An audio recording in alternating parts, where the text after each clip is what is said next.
Bonjour et bienvenue pour cette nouvelle vidéo React et pas sur n'importe quel documentaire les amis. Le titre du documentaire, Les obèses, le big business. Pour vous donner un petit peu une idée de la direction qu'on va actuellement prendre pour les 50 prochaines minutes.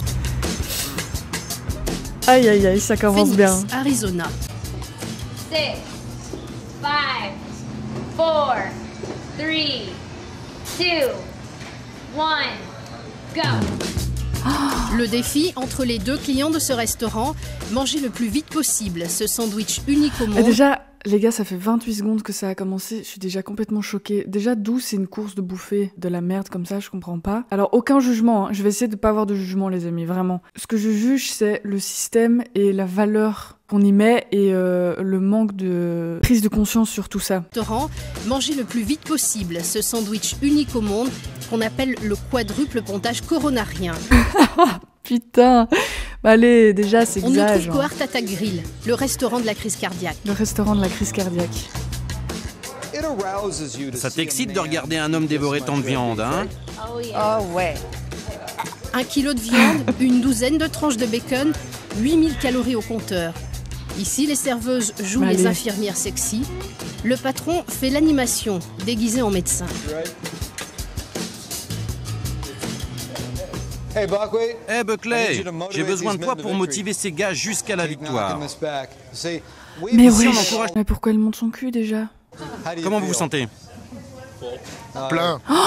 Mais les gars, ah mon dieu, 1 minute 13 de documentaire, je suis choquée, y a rien qui va. C'est horrible, comment tu peux jouer avec ta vie à ce point-là et en rigoler à ce point-là. Le mec, il est obèse, il bouffe le plus vite possible son burger à 8000 cales et il dit pour rigoler, je me sens plein.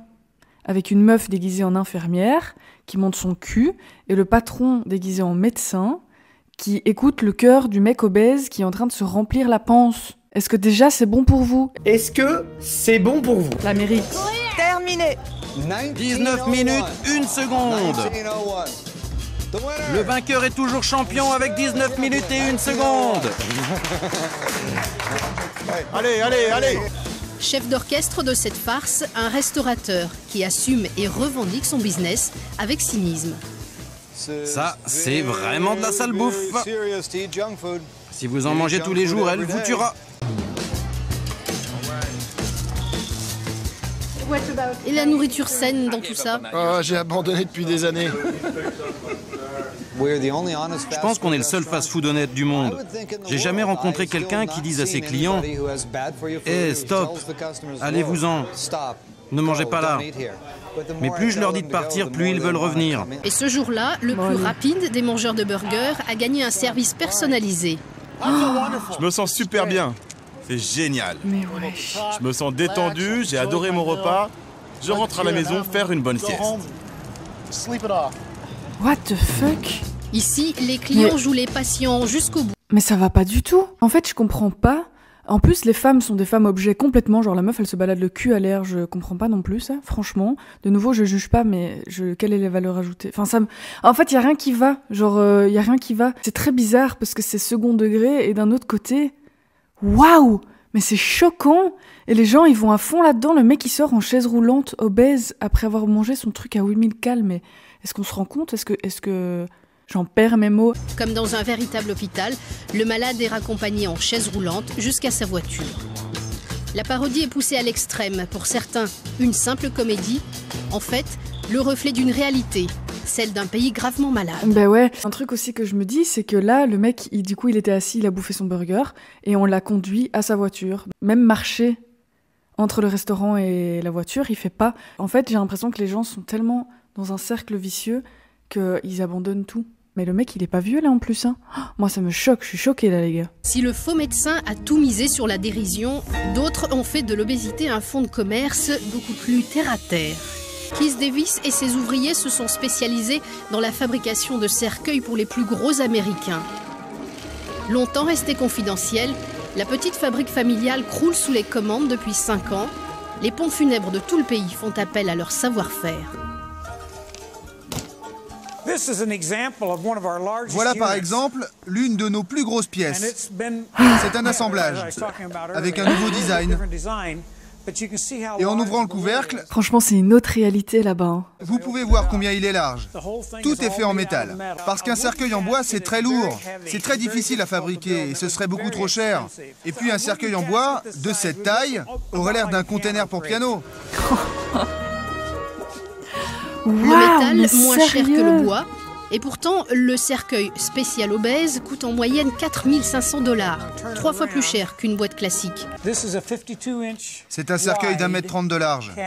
Il peut supporter un corps de plus de 500 kg. La plupart des gens qui ont besoin de ça ne marchent plus depuis longtemps. Ils sont immobilisés dans des lits. Ils n'ont plus aucune solution pour soigner leur obésité mortelle. S'ils n'ont aucune aide médicale et ne perdent pas de poids, ils ne dépassent pas l'âge de 40, 45 ans. Vous pouvez voir la partie centrale qui s'élève. Comme ça, vous pouvez adapter ce lit à toutes les situations. Vous pouvez choisir la position du corps. Ça ressemble pas mal à un lit d'hôpital. Si vous utilisez un cercueil standard d'une profondeur de 60 cm et que le corps est presque 2 fois plus épais, vous ne réussirez pas à refermer le couvercle. C'est comme si vous essayiez de mettre trop de vêtements dans votre valise pour partir en vacances aux Bahamas. Vous n'y arriverez pas. Ce qui se passera, c'est que vous risquez de compresser le corps, de forcer le couvercle et de casser quelque chose. Franchement, ça me dégoûte un peu. Sa petite entreprise ne connaît pas la crise. Ma petite entreprise Connais pas la crise. En 20 ans, le nombre d'obèses a triplé aux États-Unis. Diabète, crise cardiaque, hypertension artérielle, des conséquences médicales dévastatrices. Mais tout le monde ne s'en plaint pas. Les besoins des consommateurs, de plus en plus gros, ont fait exploser le marché. L'épidémie frappe tous les âges, toutes les classes sociales. La mode, ce n'est plus de perdre du poids, mais d'apprendre à vivre avec. J'ai vraiment un truc à dire là-dessus. C'est un vrai problème aussi du body positive. Alors, je suis complètement OK pour le body positive. Je trouve qu'il faut accepter des corps... voilà, je pense que quand on a 10 kilos en trop, parce que ça veut dire quoi aussi, les avoir en trop, je pense qu'on peut vraiment apprendre à vivre avec, apprendre à s'aimer, apprendre à accepter ses formes, etc., etc. Je pense à l'icône Marilyn Monroe, qui était bien en chair et qui était vraiment le sexe symbole de son époque. Mais de l'obésité comme ça, de l'obésité morbide, je suis complètement contre le body positive à cette échelle-là, parce qu'en fait, on peut pas... il faut faire attention à sa santé. Et en vrai, les gens font ce qu'ils veulent. Si tu veux être obèse, si tu veux mourir de ça, ok. Mais le promouvoir, qu'un enfant grandisse comme ça et qu'il se dise que c'est tout à fait normal et que c'est pas grave de devenir obèse, bah ça, je suis complètement contre, parce que si, c'est grave, si, c'est une maladie, et on ne peut pas promouvoir ça, parce que ce n'est pas normal, ce n'est pas bon. Et là, aux États-Unis, ils apprennent à vivre avec. Bah, en fait, à ce stade-là, c'est horrible. Les gens vont vraiment accepter le fait que c'est normal d'être en obésité morbide. Ça va faire que un cercle vicieux où les gens le seront de plus en plus et les gens ne vont pas réagir à cette situation parce que c'est normal et que tout le monde s'accepte au final. Pour les rois du marketing, une nouvelle niche. La reine de ce créneau, c'est Kelly Bliss. Nous la retrouvons dans la banlieue de Philadelphie. Apparemment, une prof de sport comme les autres. Elle donne des cours de fitness à ses voisines. Ah bon? Ici, tout le monde est bienvenu à une condition, laisser ses complexes au vestiaire. Concentrez-vous sur ce que vous ressentez. Redressez-vous, ayez une bonne position et faites monter vos épaules. Comme ça. 4, 3, 2, très bien. Les voisines de Kelly ont toutes renoncé au régime. Son truc, les conforter dans ce choix. Le poids de votre corps n'est pas un problème. Le poids de votre corps est un atout. Ah bon, atout carrément. Enfin là aussi, faut faire attention quoi. Pour faire travailler vos gros muscles magnifiques, peu importe vos mensurations. Nous avons 64% de la population en surpoids. Donc nous avons besoin de 64% de profs de fitness spécialisés. Comme ça, tout le monde sera représenté dans les salles de sport et dans les gymnases. Je suis choquée. Mon Dieu, ça c'était une super séance d'entraînement. C'est formidable parce que vous sentez que vous faites partie d'un groupe. Même quand j'étais beaucoup plus jeune et beaucoup plus mince, je me sentais à part quand j'allais dans une salle de sport normale, où tous les autres étaient plus minces. Je sentais leur regard sur moi. Ici, tout le monde est très tolérant. Et je trouve que c'est à ce stade-là que le body positive est important quand on n'est pas gros, on n'est pas obèse, qu'on n'est juste pas fin en fait et qu'on a des formes. C'est là que le body positive est est vraiment important et que c'est important d'accepter son corps et de plus avoir de complexe et de dire, ben voilà, on a des formes, on a des bourrelets, c'est tout à fait normal, on a du gras, c'est tout à fait normal, on a un petit bidou, on a des cuisses qui se frottent, on a de la cellulite, c'est tout à fait normal. C'est là que c'est important. Première fois que je donne mon avis là-dessus. Kelly a plusieurs cordes à son arc. L'une des plus lucratives, c'est la thérapie téléphonique. Sa clientèle, des femmes dépressives, épuisées par des années de régime. Au bout du fil, ce jour-là, une dame particulièrement en détresse. Comme toujours, Kelly lui délivre un message bien rodé, rassurant et démagogique. À bas les régimes. On a déjà évoqué le fait de manger sain et de faire de l'exercice, indépendamment de votre problème de poids. Comme ça, vous ne serez pas piégé par la frustration de ne pas perdre rapidement du poids. Vous êtes dans une situation unique. Vous perdez du poids à peu près à chaque fois que l'on se parle. Mais moi, je préfère vous encourager à vous concentrer sur votre état d'esprit, sur votre style de vie sain. Ah oui, voilà. Plutôt que de vous laisser vous faire entraîner par la spirale des régimes. Mais ça, je suis d'accord. Donc en fait, les régimes restrictifs, c'est mauvais à 100%. Ça fait que entretenir des frustrations. Une fois, on va y aller à fond. Une fois, on va lâcher prise, donc on va reprendre du poids, puis on va recommencer. Et en fait, c'est ça l'effet yo-yo. Et au final, sur le long terme, on peut reprendre même plus de poids que ce qu'on avait avant. Et la frustration est juste énorme. Et puis, on développe aussi des TCA, des troubles du comportement alimentaire. Donc, ça peut vraiment rendre la situation vraiment de plus en plus compliquée. Mais par contre, il faut vraiment favoriser un mode de vie sain. Moi, par exemple, je pense être un bon exemple dans le sens où mes repas sont équilibrés, sont sains, mais tous les soirs, je me mange un dessert. Je fais du sport, je bouge, je marche 1 heure par jour, mais parfois, le dimanche, je reste dans mon fauteuil et je regarde la télé. Et donc, en fait, c'est ça qui crée l'équilibre et qui crée la vie, une vie saine. Combien lui coûtent ces conseils que vous lui donnez ? Elle peut choisir, définir elle-même son tarif. Mais si quelqu'un me parle pendant 1 heure d'affilée, c'est $80 de l'heure. J'ai fait en sorte que cela reste très abordable. Et Kelly ratisse large. Depuis ses débuts dans les affaires, il y a 8 ans, sa panoplie de services s'est étoffée. Plein de gens aiment bien avoir une version imprimée des pages jaunes spéciales gros. Il y a des milliers de choses et d'objets disponibles. Et quand vient le temps de s'occuper de soi, la plupart de mes idées sur la question sont incluses dans ce livre intitulé « Ne vous pesez pas, mangez sain et bougez maintenant ». Ben voilà, je trouve ça pas mal en vrai. On a aussi des cours de sport en DVD, en VHS. C'est cette collection de DVD qui fait la notoriété de Kelly aux États-Unis. Ces cours de fitness décomplexés. C'est vrai qu'à côté des autres, elle a l'air toute fine. Des ménagères de plus de 150 kilos. 2 heures de conseils spécialisés contre $60. Un best-seller vendu à plusieurs milliers d'exemplaires. Fer de lance de sa petite entreprise, un site internet qui répertorie les milliers de biens et services offerts aux obèses. Les fabricants se bousculent pour y être référencés. Kelly recense tout ce qui intéresse les plus gros consommateurs, même les plus sportifs. Comment faire du kayak si vous avez un gros derrière? Vous avez besoin d'un kayak adapté. Si vous avez de gros poignets, vous aurez besoin de bracelets un peu plus grands. Tous les détails qui vous aideront à vivre en tant que gros dans un monde de minces, tous ces détails sont regroupés là-dedans avec 4000 références. Vous ne pouvez pas avoir 64% de la population qui a besoin de consommer et qui dispose d'argent pour le faire sans que quelqu'un réponde à ce marché. Alors elle est vraiment dans une optique capitaliste, faire vraiment de l'argent avec ce qu'elle peut faire de l'argent. De nouveau, là, moi j'ai toujours ce truc de me dire, c'est bien de donner à certaines personnes le choix de pouvoir réorganiser la vie autrement quand on est gros, parce qu'il y a plein de choses, je pense, dont on se rend pas compte, qui sont compliquées pour les gros.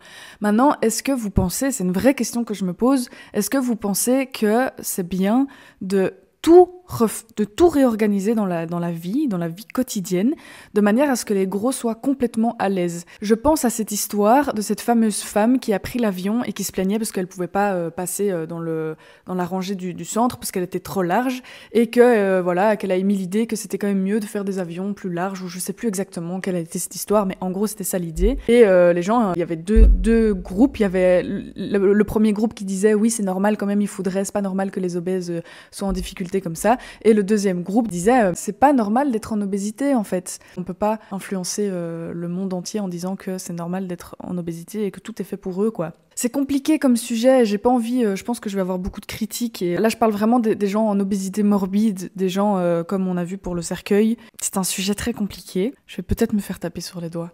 Dites-moi ce que vous en pensez en commentaire en vrai. Le marché extra large est en expansion car il y a un besoin. Et les plus gros dépenseront l'argent qu'il faut pour obtenir ce qu'ils veulent. Besoin d'un hamac pour une forte taille ou d'un bavoir géant pour éviter de se salir en mangeant, une double selle de vélo pour plus de confort. Pour les plus gros doigts, une télécommande adaptée, $40. Chaise roulante, capacité 180 kg ou pèse-personne qui peut supporter jusqu'à 500 kg. L'imagination des industriels est sans limite. En fait, pour en revenir, parce que j'ai vraiment peur d'utiliser les mauvais mots, il ne faut pas développer une grossophobie. Moi, quand je vois un obèse devant moi, j'ai pas envie de lui porter le jugement, j'ai pas envie d'être méchante, j'ai pas envie de le rejeter. Il y a un côté où, heureusement qu'il y a certaines choses qui existent pour eux, heureusement qu'il y a des chaises roulantes qui sont plus larges pour eux, parce que ces gens sont au final vraiment des victimes de la société aussi. C'est pas de leur faute s'ils sont dans cette position-là, c'est parce que il y a plein de choses qui rentrent en compte et que la société est une société de surconsommation qui est... Enfin, c'est compliqué aussi de toujours repousser la bouffe, les pubs qu'on voit partout, surtout aux États-Unis, je crois que c'est encore une autre réalité qu'ici. Et d'un autre côté, vraiment, j'insiste sur le fait que c'est pas normal et qu'on peut pas normaliser tout ça et que... Donc c'est hyper compliqué à gérer en fait. Mais dites-moi ce que vous en pensez, c'est vraiment hyper intéressant comme sujet. Pourtant, curieusement, pas un seul obèse en photo pour illustrer ces annonces. Nous tentons d'interroger l'un des leaders du marché, refus de leur attaché de presse. Les marques ne sont pas fières d'exploiter ce filon. Écoutez, ils ne souhaitent pas être associés à l'épidémie d'obésité. Ça mettrait leur société sous un jour peu flatteur. Ils ont poliment refusé votre demande de tournage. Certaines compagnies n'osent pas utiliser des photos d'obèses pour faire leur publicité. D'autres, en revanche, en ont fait le ressort de leur fonds de commerce, notamment l'Academy of the Sierras, un établissement qui cible les enfants avec une promesse, les faire maigrir contre $5 900 par mois. En 5 mois, la famille Schwartz a déjà versé à l'école près de $30 000 pour leur fille Betsy. Elle a 16 ans, elle a perdu une vingtaine de kilos et il lui en reste autant à perdre. Pour la mère de Betsy, un responsable, le système scolaire américain. La cantine du collège, c'était malbouffe assurée à tous les repas. Betsy n'a eu aucune contrainte durant sa scolarité. L'école où elle est allée essayait vraiment de donner aux enfants la nourriture qu'ils souhaitaient. Donc il y avait des pizzas, des beignets de poulet, des burritos. Je viens de parler du fait que ces gens-là étaient des victimes et c'est tellement vrai. En fait, aux États-Unis, la culture américaine par rapport à la bouffe, c'est une catastrophe. Par exemple, en France, la gastronomie française, c'est quand même une gastronomie très fine. Et je pense que dans notre culture, c'est profondément ancré. C'est facile chez nous de manger sainement. Je pense que dans les familles, de manière générale, on mange quand même relativement sainement. Je pense que les familles cuisinent plus à la maison, etc. Aux États-Unis, mais c'est une catastrophe. En fait, c'est ça le gros problème. Et c'est pour ça, je pense que les gens sont des victimes quand ils sont en obésité ou obésité morbide. Je pense qu'il y a une vraie lacune, même à l'école, par rapport à l'éducation. Et quand on est un peu intelligent, etc., on se pose des questions, on creuse un peu le sujet, on va voir à gauche, à droite, etc. Rajouter à ça une famille, une éducation qui est mauvaise, bah, ça devient compliqué. Rajouter à ça quelqu'un qui a moins cette curiosité, quelqu'un qui est moins intéressé, qui voit moins autour de lui, en fait, ce monde sain, bouger, bien manger, etc. Mais en fait, il va même pas se poser ces questions, il va même pas comprendre qu'il y a quelque chose de pas normal là-dedans, et il va vraiment s'enfoncer dans une obésité, prendre du poids, et en fait, à un moment donné, on arrive à un certain stade qui fait que c'est difficile de revenir en arrière tout seul, en tout cas, et c'est en ça que je pense que si toute la population, en plus de ça, normalise le fait que d'être obèse, c'est pas grave, c'est normal, et qu'on accepte nos formes, bah, ça rendra le travail encore plus compliqué pour un jeune de se dire « Merde, il y a quelque chose qui va pas, quoi ». Nous décidons de quitter Betsy pour retrouver ses camarades restés à l'internat. Nous sommes sur la côte ouest des États-Unis, à 400 km de San Francisco. Tous les matins, une soixantaine d'adolescents déambulent sur cette route déserte pour 45 minutes de marche. Les élèves viennent des 4 coins des États-Unis avec pour seule obsession perdre du poids. Tous ont découvert cette école à la télé. Créée depuis 3 ans, c'est le premier établissement pour ados obèses aux États-Unis. Une école qui fait un tabac, c'est la seule école du pays qui permet aux jeunes de faire fondre leur tour de taille. L'école est présentée comme un modèle du genre aux États-Unis. Entraînement draconien, régime strict basé sur la consommation. Entraînement draconien, régime strict. C'est des mots qui tendent vers l'extrême et qui font peur aux gens et qui disent aux gens faire du sport, manger bien, bah c'est difficile, c'est dur, c'est vraiment l'extrême, c'est un changement drastique. Premier problème, je trouve. Manger bien, correctement, en se faisant plaisir, en bougeant son corps tous les jours, c'est pas compliqué, c'est pas drastique et ça ne fait pas peur et c'est un plaisir pour les gens. La communication est mauvaise déjà. Fruits et légumes frais, le programme minceur ultra médiatisé séduit de plus en plus de familles américaines. Nous avons souhaité visiter cette école. Les ados y passent environ 6 mois. La facture s'élève en moyenne à 35 000 $. Un investissement. 5 900 $ par mois, c'est beaucoup d'argent. Malheureusement, nous aussi, ça nous coûte cher d'organiser un programme pour lycéens, avec en plus une aide thérapeutique. Ça veut dire aussi du personnel pour l'internat, pour les différentes structures, des gens qui font tourner l'école. C'est un vrai travail d'équipe très intensif. Personnel compétent, repas équilibrés, le menu semble alléchant. Mais que se cache-t-il derrière ? Nous profitons de cette veille de vacances scolaires et du départ du directeur pour visiter l'école en toute liberté. Nous poussons la porte du cours de cuisine. Mesdames et messieurs, puis-je avoir votre attention? Ok, qu'allons-nous préparer aujourd'hui? L'alimentation, c'est la clé de voûte de cette rééducation. Au programme aujourd'hui, la préparation d'un repas spécial Thanksgiving, la fête familiale américaine. Un plat traditionnel à base de patates. Mon défi, c'est de leur montrer que rien de ce qu'ils mangeaient avant ne leur est interdit. Ce qui importe, c'est la façon dont ils vont les manger, dont ils vont les cuisiner. On se concentre sur le gras, on l'élimine, on fait en sorte d'en avoir le moins possible dans notre régime. Contrairement à ce que montrent tous les reportages, la fraîcheur des produits ne semble pas, ce jour-là en tout cas, une priorité.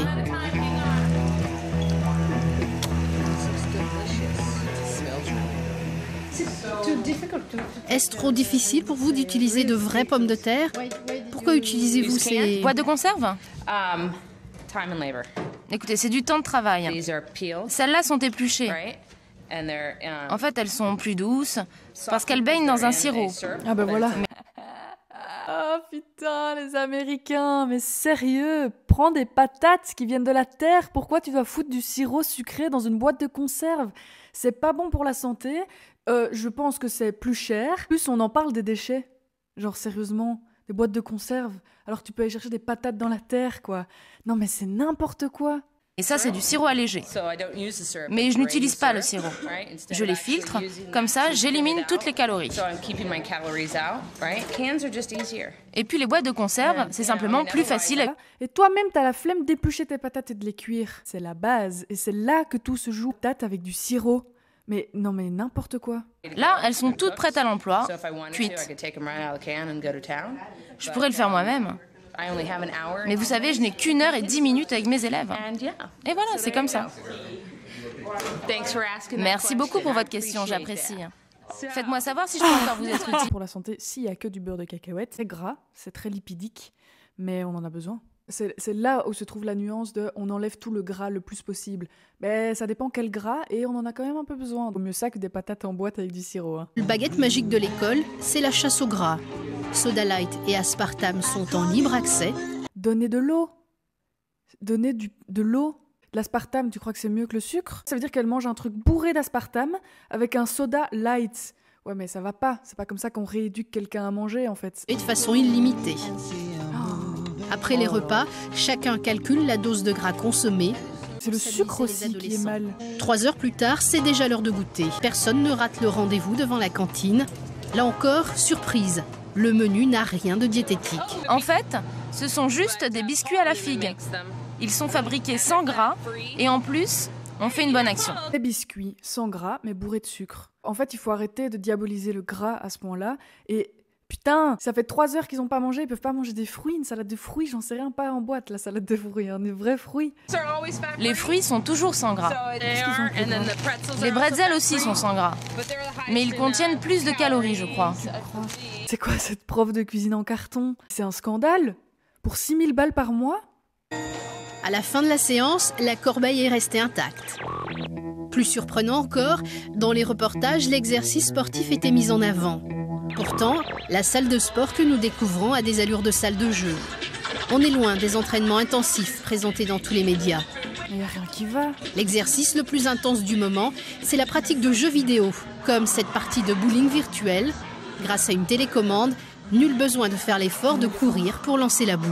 Du moment qu'ils sont debout plutôt qu'assis, c'est ça le truc. Tant qu'ils sont debout, en train de faire quelque chose, c'est bon. Cela ne leur apprend pas forcément à faire du sport. C'est juste du plaisir, tant qu'ils font quelque chose. De nouveau, il est encore en train de sous-entendre que c'est pas chouette de faire du sport. Du campus, plutôt une salle de télévision. Ici, personne n'ose vraiment contrarier les élèves, qui semblent être des clients plutôt que des patients. La raison pour laquelle la télé est allumée ici, c'est pour leur permettre de se divertir, pour ne pas qu'ils s'ennuient. S'ils s'ennuient, ils risquent d'abandonner, de ne rien faire. Alors on essaie de leur rendre les choses les plus agréables. Et là, tu penses qu'ils s'ennuient pas? Par exemple, ils peuvent courir ou pédaler tout en regardant la télé. Top. Ce jour-là, l'apprentissage du goût de l'effort physique paraît peu convaincant. Oh là là, c'est n'importe quoi, dit. Enfin, je serais furieuse si mon gosse va là. Nourriture en conserve. Soda à gogo. Aspartame à volonté. Goûter hypercalorique. N'importe quoi. Cours de sport sans transpiration. Ici, les méthodes de régime sont singulières. Mais il y a plus grave. Durant notre tournage, nous ne croiserons aucune blouse blanche sur le campus californien. Les ados sont-ils surveillés par un médecin au cours de leur séjour? La perte de poids est-elle contrôlée? Après plusieurs rendez-vous annulés, l'adjointe du directeur de l'école accepte finalement de nous accorder quelques instants. Ces enfants ont-ils des contrôles médicaux? Quand vous dites contrôles médicaux, qu'est-ce que vous voulez dire? Je veux dire des analyses de sang, des choses qui permettent de mesurer... Non, nous ne faisons rien d'aussi poussé. Ce que nous faisons, ce sont des tests basiques de fitness, comme mesurer leur endurance, leur souplesse ou des choses comme ça. Donc nous mesurons tout ça durant les cours de fitness et on le fait régulièrement de façon à évaluer leur progrès. Ce qui intéresse le plus les enfants, c'est leur endurance. On en a certains qui ont décollé en multipliant par 2 leur score. En partant de zéro, quelque chose qui les intéresse beaucoup. Mais on ne fait rien en labo, rien de tout ça. Nous sollicitons l'avis de l'Observatoire américain pour la nutrition. Le docteur Ayoub est pédiatre. Apparemment, il ne connaissait pas les pratiques de cette école. Si vous dites qu'il n'y a pas de contrôle médical ou aucun suivi assuré par un médecin, cela me surprend. Surtout dans un endroit où les enfants sont amenés à vivre plusieurs mois d'affilée et les premières semaines sans voir leurs parents. Donc ils n'ont pas de contact avec leur famille, pas de suivi médical, cela me surprend. Cela peut être dangereux? Potentiellement dangereux. Mais vous êtes vraiment sûr qu'il n'y a aucun suivi médical là-bas? On a posé la question et il n'y a aucune analyse de sang. Même lui, il est choqué. Parce que c'est comme... Je suis vraiment très surpris. Vous voulez connaître le poids perdu, mais vous voulez connaître la qualité de ce poids. Oui. Perd-il surtout du gras ou des muscles? Vous voulez savoir s'il n'y a aucun problème, si tout va bien. Ces questions importantes se posent dès lors que vous traitez quelqu'un qui perd. Et en plus, les personnes obèses, déjà, effectivement, quand on perd du poids et rapidement, on a tendance à plus taper dans les muscles plutôt que dans le gras, surtout quand on fait pas de sport. Vu le sport qu'ils font, peut-être qu'elle a perdu 20 kilos, mais qu'elle a perdu 50% de sa masse musculaire, ce qui est vraiment pas ouf. Et puis en plus, les obèses, faut pas oublier non plus que souvent, ils ont des problèmes respiratoires, ils ont des problèmes de cœur, ils ont des problèmes de tension, peut-être qu'il y a du diabète aussi. Donc il y a 1000 choses à surveiller. C'est ouf. Pour 6000 balles, de nouveau, je me répète, mais franchement... Beaucoup de poids en une période relativement courte. Vous voulez vous assurer que le poids est perdu de façon raisonnable, régulière. Vous voulez contrôler tout ça. Mais rien ne sera possible s'il n'y a pas un suivi médical. C'est évident. La médecine des gros, c'est un autre business, beaucoup plus lucratif. À Houston, par exemple, pour soigner les obèses, les médecins sortent le bistouri, les patients le portefeuille. Une chirurgie ultra spectaculaire qui inspire la télé-réalité. Aujourd'hui, l'équipe de Big Medicine, un show télévisé américain, met en scène l'arrivée d'une famille à l'hôpital. Bonjour, on est la famille Garbs. Ok, un instant s'il vous plaît. La caméra suit Marcy, Sandra et John Garbs. Avant, pendant et après leur opération pour maigrir. C'est une première. Mariage de la médecine, de l'obésité et du show business, les derniers tabous ont sauté. Les caméras ont libre accès à la salle d'attente. La première saison a cartonné. Et on pense que les histoires racontées dans la deuxième saison sont encore meilleures, avec des candidats fantastiques comme la famille Garbs. On espère très vite lancer la saison 3. Meilleure audience de TLC, une chaîne câblée américaine, l'émission exploite une recette efficace. Observez à la loupe la transformation des corps des patients au jour le jour. Le show ne fait pas dans la dentelle. Certains candidats peuvent peser jusqu'à 500 kilos. 500 kilos, s'il vous plaît. Réagissez avant d'arriver à 500 kilos. What the fuck, mais comment c'est possible de se laisser aller à ce point-là, les gars? Des patients de tous âges et de poids différents viennent nous voir. Nos opérations entraînent des pertes de poids spectaculaires. Cela change la vie de nos patients pour toujours. Je fais la taille d'une seule jambe d'obèse maintenant. 2 chirurgiens sont les piliers du show télé. 2 générations, un père et son fils, à la fois complices et rivaux pour les besoins du spectacle. Leurs interventions sont filmées dans les moindres détails. Ils réduisent l'estomac ou placent un anneau gastrique pour contraindre le malade à moins manger. Ouais, c'est un peu du voyeurisme. Les gens disent « Regarde Big Medicine, tu vas voir du sang qui gicle, des gros. » Vous savez, ce genre de truc. Certaines personnes sont fascinées par ça. Et je peux le comprendre. Alors pourquoi avez-vous accepté? J'ai accepté parce qu'on est porteur d'un message. Ne soyez pas effrayés par la chirurgie bariatrique. Regardez combien ces très gros obèses souffrent. Ce qu'ils endurent, c'est pathétique. C'est ça le message. Je me fiche d'être connu. Pour être honnête, ça compte pas pour moi. C'est le message qui importe. Le docteur Davis ferait preuve d'abnégation en participant à cette émission qu'il dit pédagogique. À l'antenne, pourtant, des cas extrêmes, des drames, des larmes. Tous les ressorts de la télé-réalité. Tiffany pèse plus de 300 kilos. Elle a désespérément besoin d'être opérée. Si je ne suis pas opérée, j'ai bien peur de mourir. Et je ne veux pas mourir. Ma fille a besoin d'aide. Moi, je ne peux rien pour mon bébé. Bientôt, dans Big Medicine. Allen est un jeune homme qui a atteint le poids de 500 kilos. Je m'appelle Allen Mata et j'ai 26 ans. Je suis bloqué dans mon lit depuis plusieurs années. Je veux changer de vie et pouvoir sortir d'ici. J'ai rencontré Allen il y a 1 an. Il est arrivé à l'hôpital en insuffisance respiratoire. On a réussi à descendre son poids à 420 kilos. On peut pas critiquer ces personnes dans le sens où... Moi, je suis horrifiée, mais en fait, ils se sont tellement perdus là-dedans. Je veux dire, comment... C'est les plus grosses victimes de... Enfin, ils sont victimes de leur propre vie et en fait, ils sont à plaindre, ces personnes. Enfin... Oh mon Dieu, je suis complètement choquée, mais je comprends pas comment on peut basculer vers un extrême pareil. Je comprends pas comment on ne réagit pas avant. Et en fait, de nouveau, on en revient au fait de normaliser l'obésité. Au final, quand tu normalises 150 kilos, bah, tu normalises 200, et puis en fait, une fois que tu arrives là, t'arrives au point de non-retour, quoi. Je suis horrifiée, les amis, horrifiée. La demande est très forte pour ce type d'opération. C'est à cause de l'émission de télé? Non, je pense que l'émission a une influence positive. Mais je ne pense pas qu'une seule émission peut influencer ce pays. Ce pays est juste trop gros. Il y a une prise de conscience de la part du public qui découvre la situation critique des très gros obèses. Le show n'aurait donc aucune incidence sur le chiffre d'affaires du Dr Davis. Pourtant, dans le bureau voisin, une assistante ne tient pas le même discours. Marge voit défiler tous les courriers, les nouvelles candidatures. Depuis le début du show, il y a 7 mois, elle a vu les demandes exploser, malgré le coût de l'opération, 30 000 $. Beaucoup de gens ont vu l'émission. Et beaucoup de gens se disent « Mais ça marche, je veux essayer ». Quand je suis arrivée dans ce bureau il y a 7 mois, on avait environ 150 dossiers en attente. Maintenant, on en a probablement 3 fois plus. Donc ça marche. En échange de leur participation à l'émission, les 3 membres de la famille ont obtenu une ristourne d'un montant confidentiel. Pour cela, ils devront accepter d'être opérés tous les 3 le même jour. Un scénario en béton pour la prochaine saison de Big Medicine. À Washington, le Centre pour la liberté de consommer est financé par les géants de la restauration rapide. L'organisation défend la liberté de devenir gros. Son porte-parole, un jeune homme mince au visage d'ange. Justin Wilson est chargé de distiller le message grâce à des spots de pub.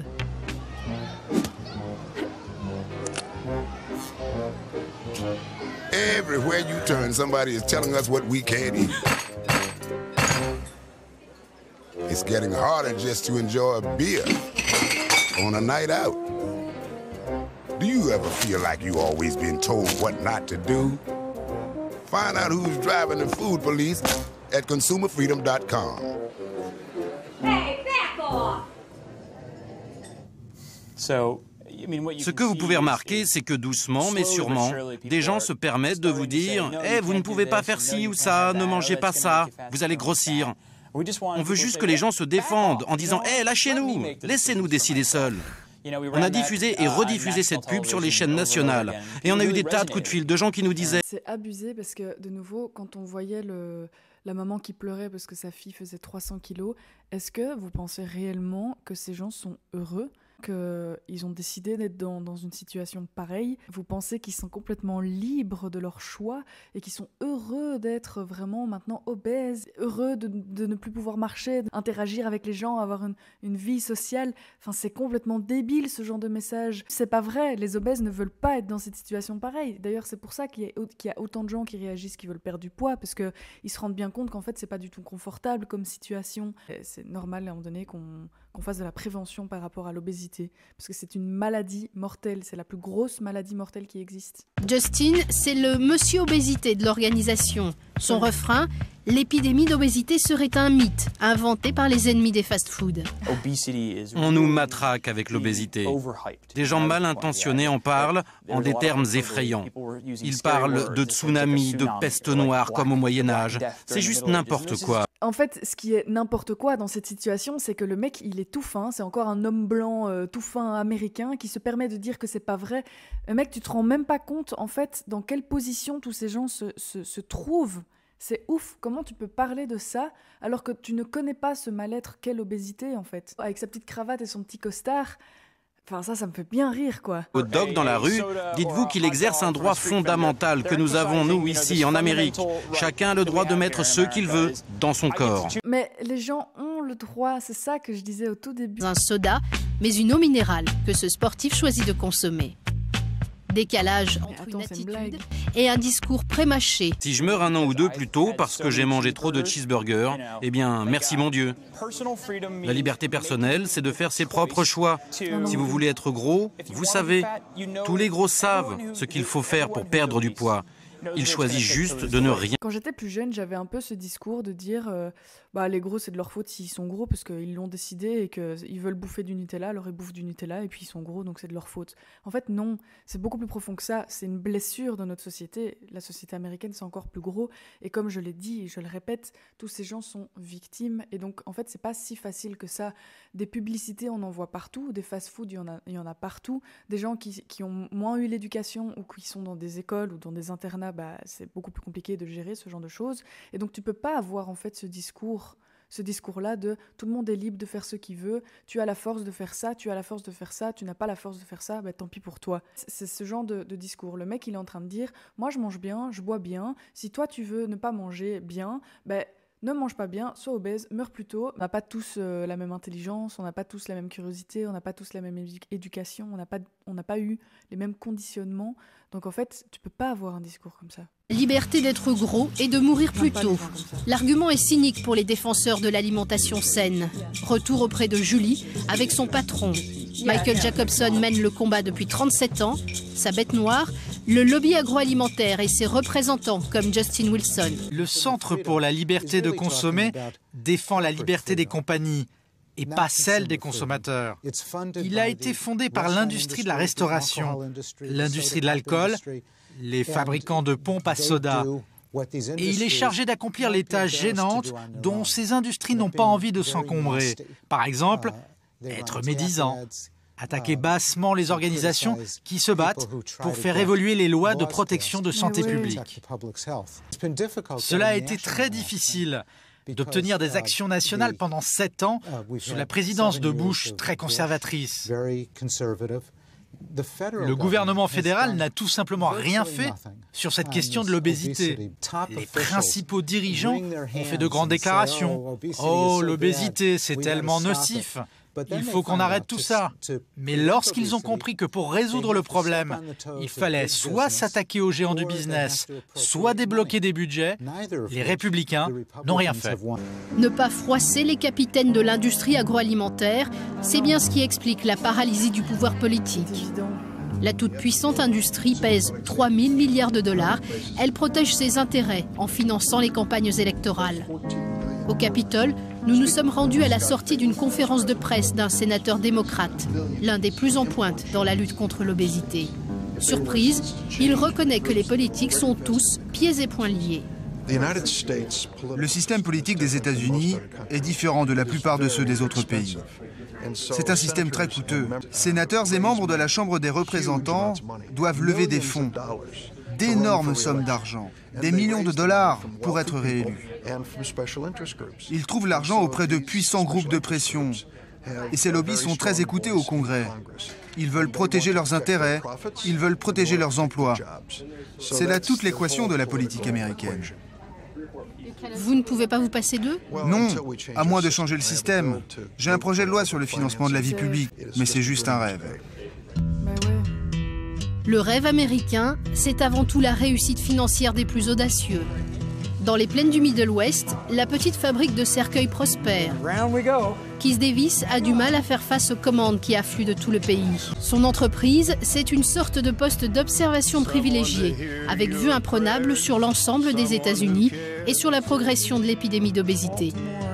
Sur cette carte, chaque épingle représente un nouveau client, une nouvelle entreprise de pompes funèbres. Ah ouais, donc ces clients, c'est des entreprises, quoi. Lui, c'est le grossiste. Sur cette carte, on peut voir tout ce qui se passe à travers les États-Unis. En ce moment, on se rend compte que le reste du monde commence à être touché.